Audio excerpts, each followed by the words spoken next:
Okay, what you see here is the Todd cook stove, and I'm going to show you a few operations of it and how to work it.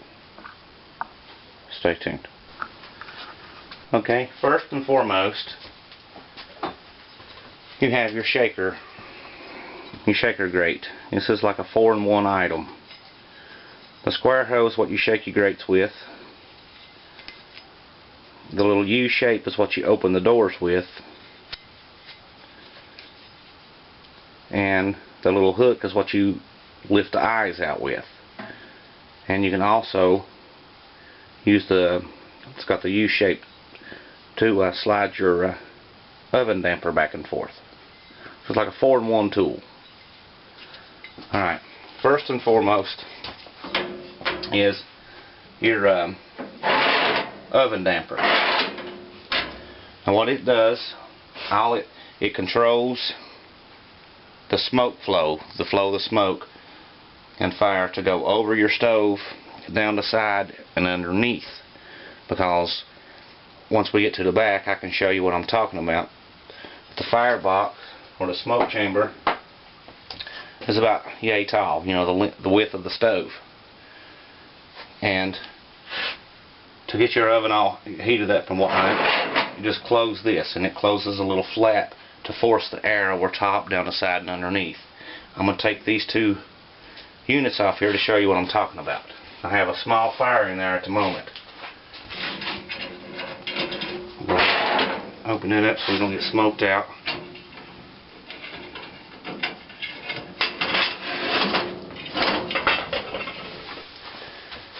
Okay, I have the top removed, and as you can see, the oven damper.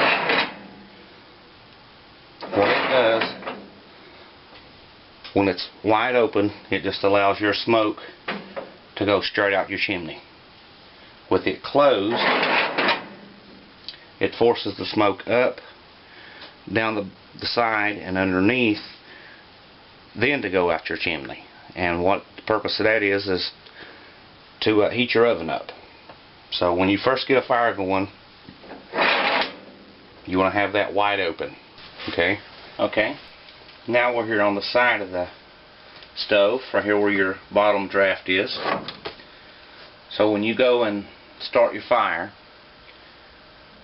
you open your oven damper all the way open,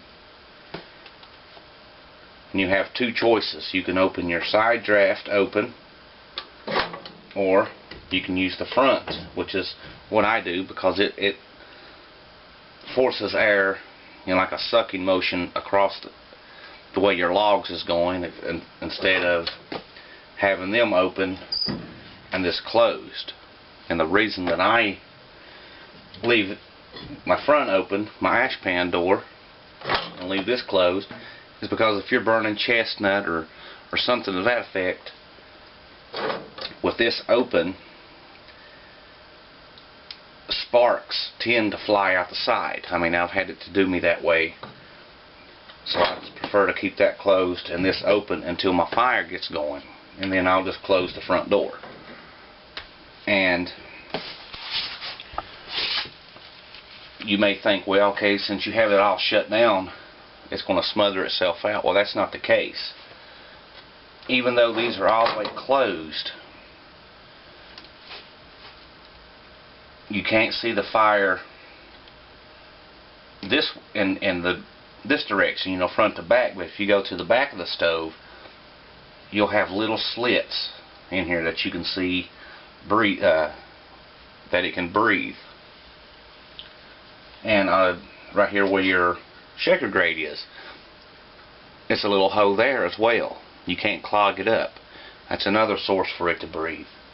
But we're going to go here to the back of the stove, to where my stovepipes come out, and I'll show you what I'm talking about there. Alright, right here this is just a chimney damper. It's a little 6-inch damper. It just goes up in your stovepipe, and then this here goes between that. And it just controls how slow your fire burns. That's all it is. Right there, it's all the way open. There's all the way closed. I usually keep it,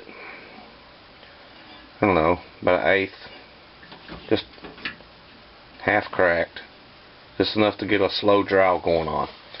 And all it's doing is so that you can have your fire longer.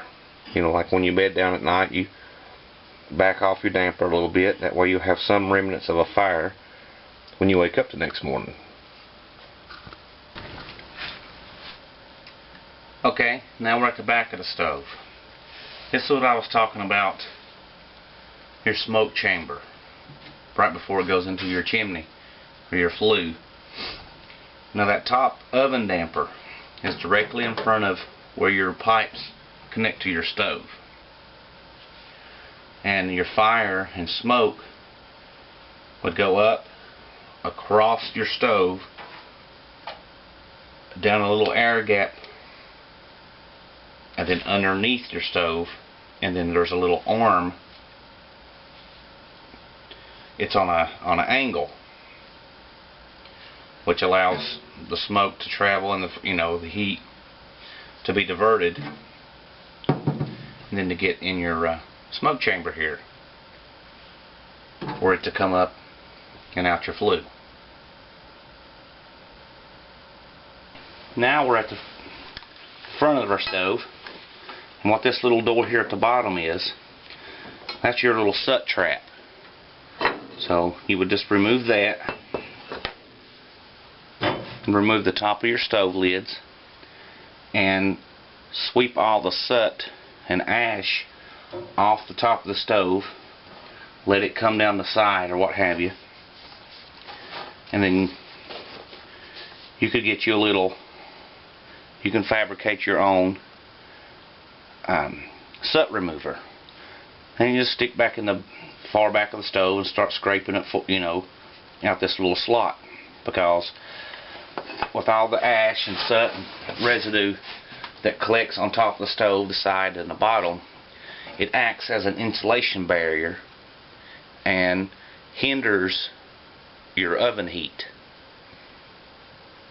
And we'll get a little close-up view of what I was talking about that little arm that's divided from your smoke chamber. Okay, what you're looking at now is the inside of the bottom of the stove. There's that little arm I was telling you about, and then there is the entrance to your smoke chamber. And once again, the heat and smoke travels across the top of your stove, comes down the far side over there, and then comes down here. That little arm diverts the heat to the front of the stove, so you get a pretty even heat before it starts to exit up your chimney. And then you can fabricate your soot remover to reach in and clean out from under the stove there, which I'll show you in a moment. Now here's the little soot remover that I fabricated. All you do is just stick it in the bottom of your stove and start pulling it to the front. And then once you get everything as clean as you can get it, obviously you'll take a dustpan and remove your soot, ash, whatever you want to call it. Okay, here at your water reservoir, it is 6 gallon, and like I said, it's a nice warm.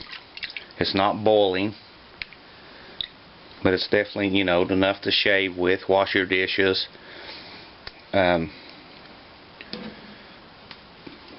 dip water from there into a wash basin and wash off, things of that nature. It has a spigot in the back. Okay, here we are at the back of the 6 gallon reservoir. As you can see, it's the standard spigot. Straight ahead is off. You turn it to the right, is on.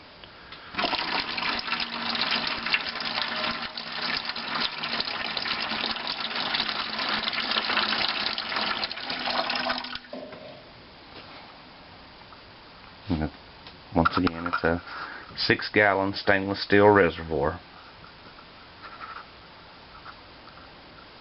Underneath your oven warmer or biscuit warmer, you have a little hook here on your Todd. What I do, I just take my cast iron skillet and place there to keep it warm and ready to cook. Instead of me having to preheat my skillet before I want to cook, I'll just go ahead and hang it there. It doesn't get extremely hot, although, at times you may have to have an oven mitt or a pot holder to reach over there and grab it. Like I said, this in here happens to be a number 6 Griswold, which it will fit in your oven warmer. Here's some cornbread that I cooked or baked earlier today. But it will fit inside of your oven warmer so that it's warm and ready for you to use. Although I don't like putting it there, but it's there if you need it. Like I said, I'll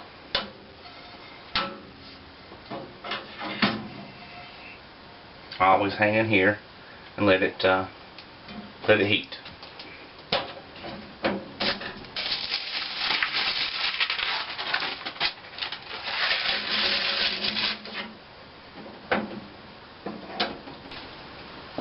Okay, and your oven warmer, it may have little rods like this with a little attachment so as your door will not come all the way down. I just took mine off so that it can lay flat for easier access, because I found it cumbersome with it in there and a rod in the way. Your choice, it doesn't really matter. I just took mine off. Now your Firebox, it's right at 18 inches long, 6 inches wide, and 8 inches deep. It's kind of small Firebox, but it's up close, up high, so as you can get your top heated real fast for start your cooking. Once again, looking down on the top of the Firebox.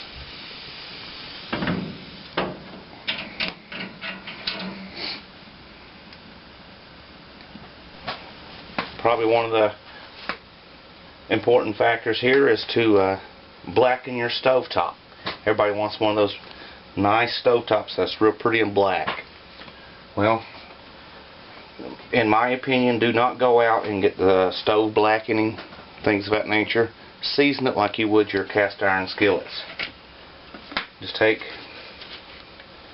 regular oil, Crisco oil, olive oil, whatever you want, and put on it.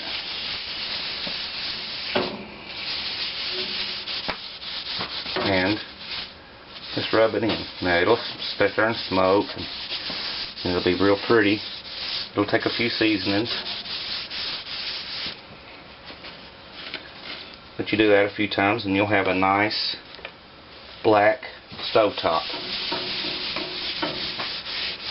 And I can tell you, your 2 eyes that is over your Firebox is going to take a lot of seasoning because it's taking a lot of heat.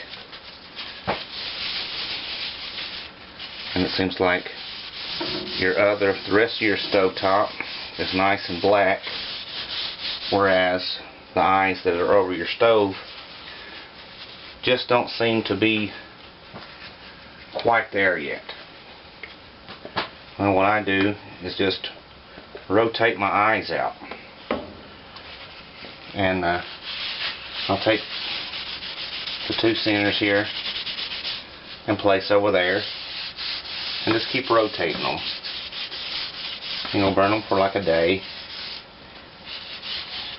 The next morning, just rotate them out. But before you know it, once again, you'll have a nice little seasoned blackened stovetop.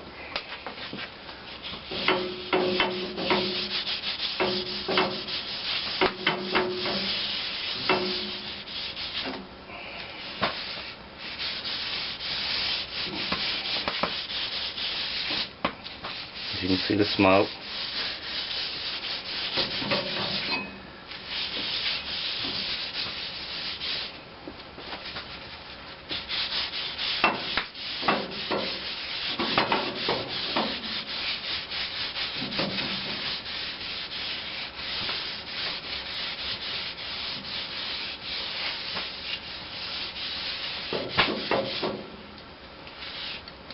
Move my pan.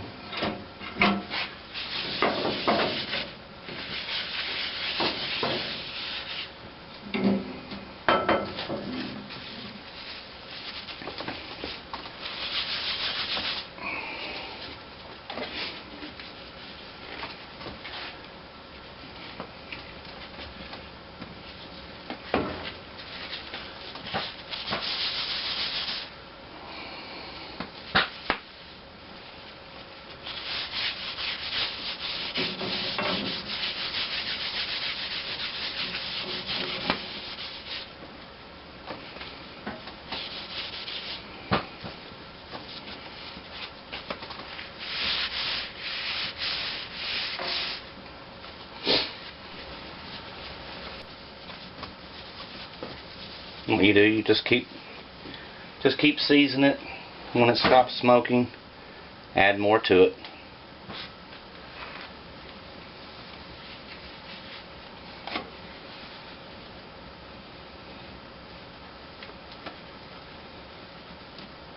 Just trying to get even coats on them, because if not, you'll have dark spots and light spots.